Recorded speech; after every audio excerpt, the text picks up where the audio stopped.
Саламатсыздарбы, урматтуу окуучулар. Силер менен эфир аркылуу жолугушуп жатканыма абдан кубанычтамын. Анда эмесе мен силерге 7 класстын алгебра сабагын баштаймын. Билесиңерби балдар, адам тууралуу эмгектенүүдө төмөнкүдөй бир жакшы афоризм бар. Ким көп эмгектенсе, бакыт ошол адамга тиет. Демек, келгиле баарыбыз акыл эмгеги менен эмгектенип, баарыбыз бактылуу болгонго аракет кылалык. Анда эмесе бүгүнкү сабагыбызда мен алгебра сабагын баштаардан мурда алгач мен силерге бир нече төмөнкүдөй туюнтмаларды көрсөтөйүн. Карап көргүлөчү. Силерге белгилүү болгондой, экранда силер көрүп турасыңар, бүтүн туюнтма деп туруп атат. Туюнтма тууралуу силер башталгыч класстан бери эле маалыматыңар бар. Бүтүн туюнтмаларды түзүш үчүн эмнелерден түзүлөт болду экен, же кандай компоненттерден турат деген суроо жаралат. Анда эмесе, ооба, силер буга чейин алган билимиңерди пайдаланып кайталай турган болсок, бүтүн туюнтма сандардан, ошондой эле өзгөрмөлөрдөн, андан башка кашаалардын жардамы менен жана амалдардын белгилери менен түзүлөт. Эсиңерде барбы? Андан башка дагы балдар нөлдөн айырмаланган санга бөлүүнү да камтыйт. Кайталайм. Аты айтып тургандай бүтүн туюнтма деп туруп атат. Демек, бүтүн туюнтманы түзүүчү компоненттерди мен силерге санап өттүм. Бүтүн туюнтмалар силер жогоруда таанышкандай сандардан, өзгөрмөлөрдөн, кашаалардын жардамы менен, амалдардын белгилери менен түзүлүшү мүмкүн. Айрым учурда бүтүн туюнтма нөлдөн айырмаланган санга бөлүүнү да камтыйт экен. Эми балдар, мен азыр силерге бир нече туюнтмаларды көрсөтөйүн. Көрүп турасыңарбы? Кана экранга жакшылап баамдагыла. Силер бир нече бүтүн туюнтмаларды жана бүтүн туюнтмага кирбеген туюнтмаларды да жазып койгонумду көрүп турасыңар. Ал үчүн, эгерде мен жогоруда айтпадымбы силерге, бүтүн туюнтма болуш үчүн эмнелерден түзүлүш керек деп. Силерге мен бир аз убакыт берейин, экрандагы туюнтмаларды карап көргүлөчү. Экранда силер көрүп турган туюнтмаларда бир нече 6 туюнтма турат. Бирок булардын арасында айрымдары бүтүн эмес. Анда эмесе мен бүтүн туюнтмаларды өзүнчө бөлүп жазганга аракет кылайын. Карагылачы биринчи туюнтманы. Биринчи туюнтма сандардан жана амалдын белгилеринен түзүлдү. Жана өзгөрмө турат. 98,6 деген сан, 2 деген сан, B деген өзгөрмө, минус деген амалдын белгиси. Көрдүңөрбү балдар? Демек, биздин биринчи туюнтмабыз сандардан, амалдын белгилеринен жана өзгөрмөдөн түзүлдү. Бул бүтүн туюнтма. Экинчи туюнтмага көңүл буралык. Бул жерде дагы сандар, өзгөрмөлөр, алардын даражалары жана амалдардын белгилеринен туруп атат. Бул дагы бүтүн туюнтма. Үчүнчү учурда, үчүнчү мисалыбызда сандар, өзгөрмөлөр, амалдардын белгилери жана кашаанын жардамы менен түзүлгөнүн көрүп турасыңар. Бул дагы бүтүн туюнтманын бир мисалы болуп эсептелет. Төртүнчү учурга көңүл бургулачы. Төртүнчү учурда балдар, анан бешинчи учурда көңүл буралып. Экөө тең бөлчөктүн бөлүмү бар экен. Төртүнчүдө бөлүмүндө 12x деп турат, бешинчинин бөлүмүндө 576 деп турат. Бул жерден бешинчи туюнтманы мен бүтүн туюнтманын катарына киргиздим. Баамдадыңарбы? Эгерде бөлчөктүн бөлүмүндө сан катышып калса, анда аны бүтүн туюнтма деп эсептейсиңер. Эгер бөлүмүндө өзгөрмө катышып калса, анда ал бүтүн туюнтма боло албайт. Мынакей, 4-чү мисалда 12x деген турат бөлчөктүн бөлүмүндө. 6-чы мисалда 9a-нын 9-чусу деп турат. Силер баамдап тургандай 4-чү жана 6-чы туюнтмалар бүтүн туюнтмаларга кирбейт. Урматтуу окуучулар, мен силерге дагы бир жолу эсиңерге саламын. Бүтүн туюнтма болуш үчүн сандардан, өзгөрмөлөрдөн, амалдардын белгилеринен, кашаалардын жардамы менен түзүлүш керек жана нөлдөн айырмаланган санга бөлүүнү камтыса болот. Нөлдөн айырмаланган сандан башка өзгөрмөнү камтыса, ал бүтүн туюнтмага кирбей калат. Мынакей, кайрадан экранды карагылачы. Демек, 4-чү менен 6-чынын бөлүмүндө 12x, анан 9a-нын 9-чусу деп өзгөрмөлөр катышып калгандыктан 4-чү жана 6-чы туюнтма бүтүн туюнтмаларга кирбей калды. Эми урматтуу окуучулар, мен силерге танграмм же болбосо 7 жалпак фигуранын жардамы менен түзүлгөн фигураны көрүп турасыңар. квадрат формасында туруп атат. Бул танграмм деген баш катырма менен силер мүмкүн жашооңордо көп эле колдонуп ойноп жүргөн болушуңар керек. Ушул 7 жалпак фигуранын жардамы менен балдар мен мисалы үчүн момундай бир мышыктын сөлөкөтүн түздүм. Мен эмне кылдым? Берилген фигураны өзгөрттүм. Бирок ичиндегилерди ордун гана алмаштырып өзгөртүү жүргүздүм. Байкадыңарбы? Демек, мен берилген квадрат формасындагы фигураны бир нече бөлүктөн түзүлгөн, ошол бөлүктөрдүн ордуларын алмаштыруу менен мен башка бир фигураны жасадым, өзгөрттүм. Бирок ошол эле фигуралардан түзүлдү. Байкадыңарбы? Эми ушул сыяктуу эле биздин алгебра курсубузда дагы мынакей силер жогоруда кайталап өткөн бир бүтүн туюнтма турат. Ушул бүтүн туюнтманы дагы кантип өзгөртсө болот экен? Демек балдар, мен жогоруда танграммдын жардамы менен же жалпак 7 фигуранын жардамы менен жазылган квадратты өзгөртүп мышыктын сөлөкөтүн келтирсем, биз бүгүнкү сабагыбызда силерге жогоруда кайталап өткөн бүтүн туюнтмаларды өзгөртүп башка ошол туюнтмага теңдеш барабар туюнтманы алат экенбиз. Анда эмесе келгиле биздин бүгүнкү сабагыбыздын темасын жазып алалык. Урматтуу окуучулар, дептериңерди ачып, биздин бүгүнкү сабагыбыздын темасын жазып алууңарды суранам. Бүтүн туюнтманы көп мүчөгө өзгөртүү. Теманы дагы бир жолу кайталап өтөйүн. Бүтүн туюнтманы көп мүчөгө өзгөртүү. Жаздыкпы темабызды? Анда эмесе, мынакей мен жогоруда силерге көрсөткөн 4 бүтүн туюнтманы экранга чыгардым. Ушул туюнтмаларды кантип өзгөртсөк болот экен? Ал өзгөртүүнү өтөөрдөн мурда алгач мен силерге дагы бир теориялык материалды кайталап өтөйүн. Биринчи бүтүн туюнтманы баамдагылачы 98,6 минус 2b деп турат. Бул биринчи 98,6-ны бир мүчө катары карасак болот. 2b-ны бир мүчө катары карасак болот. 2 бир мүчөнүн суммасы көп мүчөнү түзөт. Эсиңерде барбы балдар? Бир мүчөлөрдүн суммасы көп мүчө деп аталат. Кайталаймын. Бир мүчөлөрдүн суммасы көп мүчө деп аталат. Келгиле анда, кайрадан экранга карайлык. Анда 98,6 менен минус 2b деген бир мүчөлөрдүн суммасы силер көрүп тургандай 98,6 минус 2b-га барабар. Демек, бул 2 бир мүчөнүн суммасы көп мүчөнү берди. Экинчи мисалыбызда бүтүн туюнтма.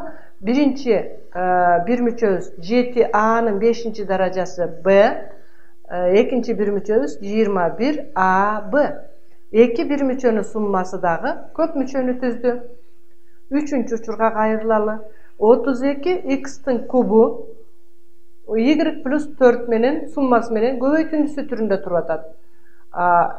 Андан кийинкиси, демек бул жерде бир мүчө менен көп мүчөнүн көбөйтүндүсүн көрүп турасыңар. Экинчисинде, демек ушул экөөнү бир мүчөнү көп мүчөгө көбөйтө турган болсо, мынакей мен жакшылап силерге тааныштырып өтөйүн. 32x кубту y-ге көбөйтсөңөр, 32x куб y пайда болот. Ал эми 32x кубту 4-кө көбөйтсөңөр, 128x куб пайда болду. Плюс 4 менен 32-ни көбөйттүңөр, эми минус 53 yx менен плюс 7-нин өзүн жазып койдум.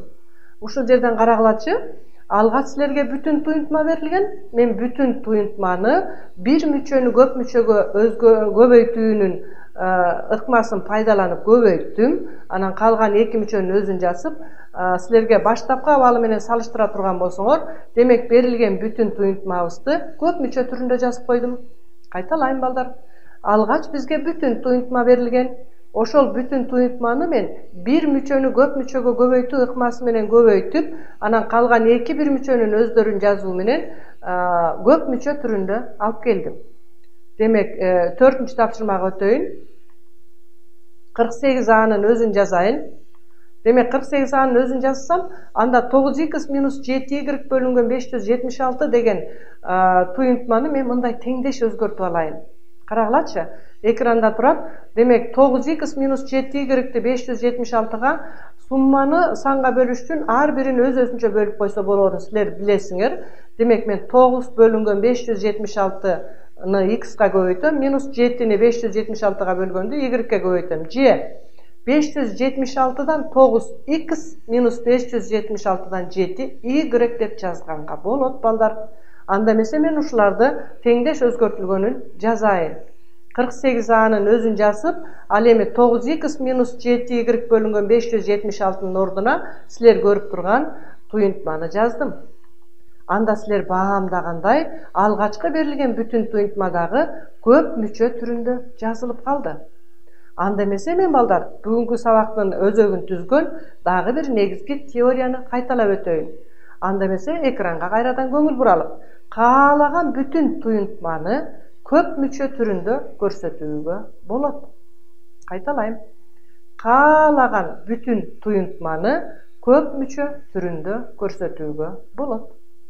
Эми балдар, мен силерге тез эсептөөнүн бир жолун айтып өтөйүн. Тез эсептөөнүн жолун айтыш үчүн алгач мен силерге бир нече сандарды мисал келтиремин. Ал үчүн мындай кылалык. Урматтуу окуучулар, бүтүн туюнтманы теңдеш өзгөртүп аткан учурда дагы силерге эсептөөгө туура келет. Ал эми эсептөө учурунда тез эсептөөнүн математикада көп сырлары бар. Ошондой сырлардын бирөөнү мен сабакта бүгүн пайдаланганга аракет кыламын. Аны мен силерге доскадан көрсөтүп берейин. Урматтуу окуучулар, эми мен силерге бүгүнкү алгебра сабагында тез эсептөөнүн бир сырын үйрөтүп коеюн. Ал үчүн 51, 52, 53 жана башка 59га чейинки сандардын квадратын кантип ооз-2 айтсаңар болот. Мен ошону үйрөтүп өтөйүн. Анткени муну силер математиканы үйрөнүп аткан алгебрабы, геометриябы, физика, химия сабактарында колдонсоңор болот. Анда эмесе мына экранга карайбыз. 54. Ушул 54 деген сандын квадратын табыш үчүн мен акыркы 4 деген сандын квадратын биринчи жазып алам. 16. Андан кийин 5тин квадраты 25, 25 эле 4тү кошуп коесуңар. 29. Көрдүңөрбү? Мен ооз-2 эле жазып атам. Андан кийин 55тин квадратын жазалы. Ушул эле эреже менен 5тин квадратын жазам. 25. 5тин квадраты 25, 25ке кайра 5ти кошуп койсом 30. Силер сабактан кийин да өз алдыңарчан бул боюнча көндүмдөрүңөрдү калыптандыргыла. Ушул эле 55тин дагы балдар квадратын башкача да жазса болот. Мен аны кийинки сабактарда үйрөтөйүн. Эми 56тын квадратын жазалы. 6тын квадраты 36. 5тин квадраты 25. 25ке эле 6-ны кошуп койсоңор 31 болуп калат. 7тин квадраты 49. 5тин квадраты 25. 25ке 7-ни кошуп койсоңор 32 болот. Эми бул жерде 8тин квадратын жазайын. 64. 5тин квадраты 25. 25ке 8ти кошуп койсоңор 33. Мынакей балдар, тез эсептөөнүн жолу. Эми ушул жерде бир нерсеге көңүл буралы. Мына силер көрүп турган 7-нин квадраты 2 орундуу сан 49, 8-дин квадраты 2 орундуу сан 64, 6-нын квадраты 2 орундуу 36. Көбөйтүндүсү же квадраты 2 орундуу болбой калса, анда алдына 0 жазышыңар керек. Мен ошого бир мисал көрсөтөйүн. Мынакей 51дин квадраты. 51дин квадратын табыш үчүн 1дин квадратын жазсам 1ге барабар да. Демек мен аны 0,1 деп жазып коюшум керек. Байкадыңарбы? 5тин квадраты 25, 25ке 1ди кошсом 26. 2-нин квадратын 0,4 деп жазайын. 5тин квадраты 25, 25ке 2-ни кошсом 27. 3тин квадраты 9, 0,9 деп жазайын. 5тин квадраты 25, 25ке 3-тү кошсом 28. Эми мына, урматтуу окуучулар, азыр доскада турган тапшырмада 51дин квадратын жазыш үчүн 1дин квадратын жазып, 5тин квадратына эле 1ди кошуп коесуңар. 2-нин квадратын жазып, 5тин квадратына эле 2-ни кошуп коесуңар. 3түн квадратын жазып, 5тин квадратына эле 3тү кошуп коесуңар. Көрдүңөрбү? Айрым учурда ушундай тез эсептөөнүн ыкмаларын колдонуу дагы силер үчүн ыңгайлуу болушу мүмкүн. Эми азыр мен силерге доскага көрсөткөндөй 51 же болбосо 10-дугу 5ке барабар, 1ден баштап 9га чейинки болгон 51дин, 52нин жана башка 59тун квадраттарын кантип оңой таап койсо болорун мен силерге көрсөттүм. Эми азыр биздин бүтүн туюнтманы көп мүчөгө өзгөртүүдө дагы ошол эреже бизге жардамга келет. Анда эмесе келгиле экранга көңүл буралык. Мынакей, экранда силерде көп мүчө туруп атат. Көп туюнтма туруп атат. Бүтүн туюнтманы көп мүчө түрүндө көрсөткүлө деп атат. Кайталайм, тапшырманын шартына көңүл буралык. Бизге көп мүчө түрүндө көрсөткүлө деген тапшырма берилди. Бул тапшырманы аткарыш үчүн мен чыгаруу деп жазып алдым. Эми көп мүчөнү өзүм көчүрүп жаздым. Байкадыңарбы балдар? Бул көп мүчөнү түрүндө көрсөтүш үчүн бул туюнтмада x минус 54-тün айырмасынын квадратын табышыбыз керек эле. Ал эми бул эки туюнтманын айырмасынын квадратын табууну силер буга чейинки темаларды өткөнсүңөр. Анда мен силердин эсиңерге салайынчы. Эки туюнтманын айырмасынын квадраты, биринчи туюнтманын квадраты минус биринчи менен экинчи туюнтманын эки эселенген көбөйтүндүсү плюс экинчи туюнтманын квадратына барабар экендиги эсиңерге түшүрсөңөр болот. Мен ушул формуланы колдонуп жазайын эми. Мына силер көрүп тургандай x минус 54-тün квадратын табыш үчүн x-тин квадраты x квадрат, x менен 54-тü көбөйтүп 2 эселесем минус 108 x чыкты. Плюс эми 54-тün квадратын оңой кантип тапсам болот? Мен жана жогоруда силерге доскада көрсөттүм. Азыр мен экрандан көрсөтөйүн. Кайталап өтөм. Мынакей 54-тün квадратын ooz 2 мындай кылып эле жазсаңар болот. Акыркы бир цифра 4 турат. 4-тün квадратын эле жазып коесуңар. 16 деп. Эми биринчи турган цифра 5, 5-тün квадраты 25 болот. 25 келе 4-тü кошуп койсоңор 29. Мынакей балдар, эң эле оңой жолу. 54-тün квадраты, демек, биз жогоруда тапкандай 2916-га барабар. Плюс, эми экинчи туюнтма болсо, жана x минус 54 эки туюнтманын айырмасынын квадраты болсо, азыр эки туюнтманын суммасынын квадратын тапкан атабыз. X плюс 57-нин суммасынын квадратын. Ал үчүн биринчинин квадраты, биринчи менен экинчинин эки эселенгени, 57-ни 2-ге көйсөп 114x, эми 57-нин квадратын табалы, келгиле, мени менен кошо ooz 2 эсептейли. Алгач 7-нин квадратын жазсам 49 болмок, 5-тин квадраты 25 болмокта, 25-ке 7-ни кошсом 32 болуп, 3249-га барабар экен. Көрдүңөрбү балдар? Демек, ушул айрым учурда тез эсептөөнүн сырларын билип алууда силерге убакытты үнөмдөгөнгө жардам берет. Келгиле, эми андан ары окшош кошулуучуларды топтоп коелу. Мынакей, x квадрат менен x квадратты кошсоңор 2x квадрат чыгат. Минус 108x менен плюс 114x окшош болсо экөөнү кошсоңор 6x чыгат. 2916-га 3249-ту кошсоңор 6165 чыгат.